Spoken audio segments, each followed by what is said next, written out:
Alright, so we got the 1077 spoilers, and this chapter is living up to the hype. And it had a lot of hype coming into it because, the way that the story is progressing, we expected huge moments, and this chapter is definitely giving us one of them because somebody freaking dies in this chapter. Before we get into these spoilers here, just let me quickly go over what had happened in the previous chapter. So Luffy and Zoro decided to release Kaku and Lucci, and they all came to an armistice to take on the Seraphims. And yeah, they pretty much took the Seraphims down, no problem. But we cut away from them and we came to like this secret part of Egghead in the lab, and it turns out that the real Vegapunk had been captured by an unknown person. This is an unknown person that we've been following for the last couple chapters, who is allegedly the traitor. I mean, we thought that Stella, like the real Vegapunk, was the traitor, but this kind of debunked that, I suppose, because he's also in captivity with these other CP0 agents from 5, 7, and 8. So whoever is the traitor, or whoever's been pulling the strings behind the scenes, now has Vegapunk in their containment, along with the other Cypher Pole agents. And then after that, we cut away to Elbaf, where we saw Shanks about to take on Kid. And unfortunately, none of that is being addressed in this chapter, as I assumed that it wouldn't. I mean, this is One Piece after all, guys. We kind of get these big moments, and then Oda likes to move on, and then kind of just have to wait until the next one. But it is what it is. This is kind of just like the life of a One Piece fan, I suppose. But anyway, on the cover of this chapter, we see Judge and Caesar realizing that Vegapunk is their real obstacle. Chapter 1076 didn't have the cover story on it, but now we're coming back to Mads in the past. And this is a little interesting turn, seeing that Judge and Caesar realize that Vegapunk is their real obstacle. Because Caesar and Judge wound up becoming like exiled pirates as a result, as where Vegapunk joined the world government and the Marines. So I wonder if Judge and Caesar have something to do with what's going on currently at Egghead, because usually the cover stories are kind of hinting at or telling us what's kind of going on, or at least recently. Zoro realizes the Seraphims have abilities similar to King.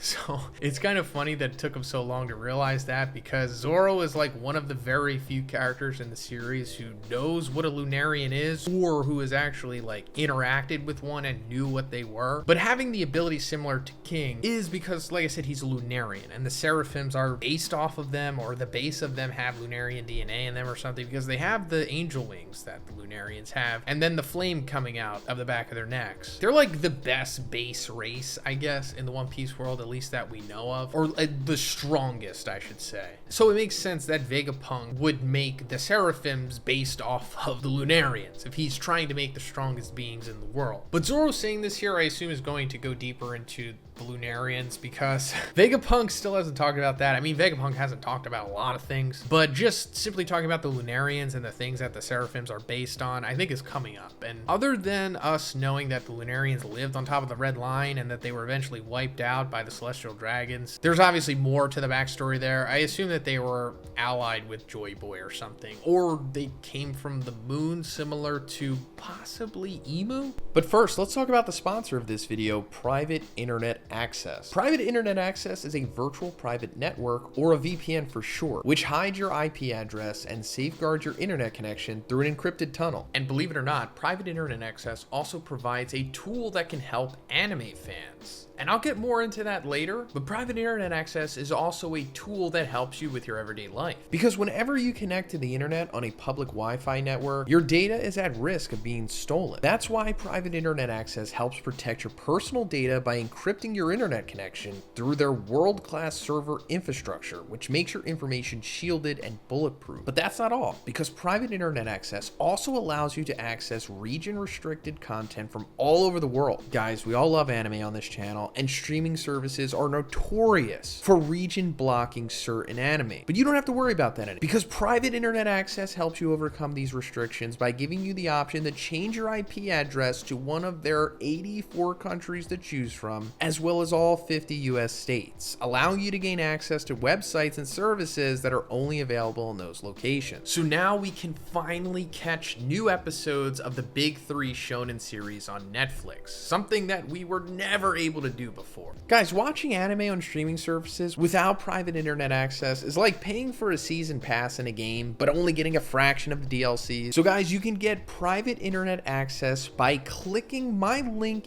in the description. And by doing that, you're also going to get an 83% discount on private internet access. That's just $2.03 a month. And you'll also get 4 extra months completely free. Thanks, guys. Lilith uses Bubble Gun against S-Snake, but she escapes and turns Usopp into stone. Oh my god. So this isn't good for many reasons. First of all, you know, S-Snake is just a problem. She is the Seraphim based off of Hancock, but Usopp is turning to stone when she uses her ability. And I mean, we already went over this before. I mean, if you've been following my spoilers, a couple weeks ago, maybe it was December, S-Snake used Hancock's Devil Fruit ability on like some random Marines or I don't know, some random people, and they turned to stone. And I'll just straight up read how her fruit works from the wiki itself. So the Mero Mero no Mi is a devil fruit that allows a range of attacks which use emotions of lust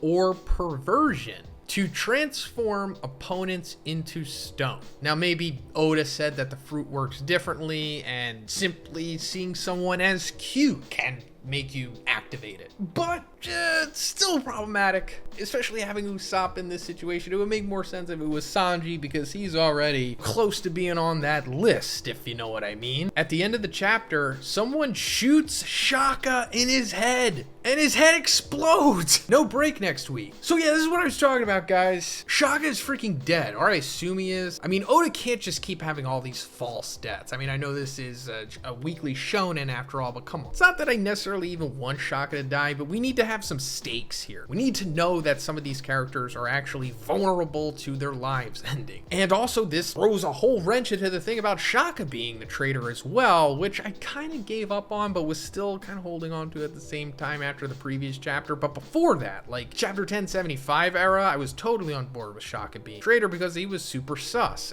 And that's because Oda wanted us to think that, because he's killing him here. So now you're supposed to be like, okay, so if Shaka's dead, who the heck is the traitor now? Because we also just talked about Stella being in captivity, the other Cypher Pole agents. So unless Vegapunk is just doing that to make it seem like he's innocent to the audience, I just don't know who the traitor is here. I mean, maybe it's Stussy, maybe it's some Seraphims that we weren't aware of. Like maybe the Crocodile and the Doflamingo and the Moria Seraphims are down there causing havoc and we just don't know about them. Or, stay with me here, Punk Records is self-aware, like the big memory bank where Vegapunk stored his brain after it got too big. Essentially like his own proprietary internet that he has going on. It's possible that it became self-aware like Skynet from Terminator and it's running things now. And it feels that killing the other Vegapunks is the smartest move because, I don't know, AI always has to have some kind of weird fixation on killing everything because, I don't know, that's just how science fiction works. But that's a possibility. But other than that, I just hope that the traitor is something that we can like trace our steps back and we can see like, oh, it was there the whole time. That's awesome. Oda, you know, you did a great job. That would be cool. But if it's just some random person who just comes out of nowhere and we had no idea and we couldn't have guessed it for ourselves, it's kind of lazy and anticlimactic, but